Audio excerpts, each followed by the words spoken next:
তোমার খারাপ সময় নিয়ে তুমি এত বেশি চিন্তিত কেন? খারাপ সময় তো জীবনে আসবেই বন্ধু। আমাদের জীবনটাই কিন্তু সুখ দুঃখ ভালো মন্দ সব কিছু মিলে। দেখো, সূর্য উদয় হয় বলেই এবং অস্ত যায় বলেই তো অন্ধকারটা নামে, এবং অন্ধকার হয় বলেই কিন্তু আবার ভোরের আলো ফোটে। এটাই তো নিয়ম। যেখানে আলো সেখানে অন্ধকার, যেখানে সুখ সেখানে দুঃখ, যেখানে হাসি সেখানে কান্না। এই অপোজিট বা বিপরীত মেরুটা না থাকলে কোনোদিনও কোনো কিছুর আনন্দ উপভোগ করা যায় না, বা কোনো কিছুর গুরুত্ব আমরা উপভোগ করতে পারি না। সেই জন্য বিধাতা বা ভগবান বোধহয় এইভাবেই তাই তৈরি করেছেন যে প্যারালালি সব কিছু চলবে এবং সব কিছুর মধ্যে দিয়েই কিন্তু আমাদের জীবনে এগিয়ে যেতে হবে। তাই খারাপ সময় নিয়ে এত বেশি ভেবো না।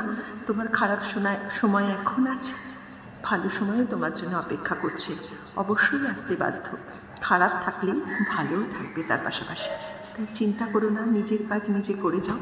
একদিন না একদিন ভগবান তোমার ভালো সময়ও কিন্তু ঠিক তিনিই তোমার সামনে এনে হাজির করবেন।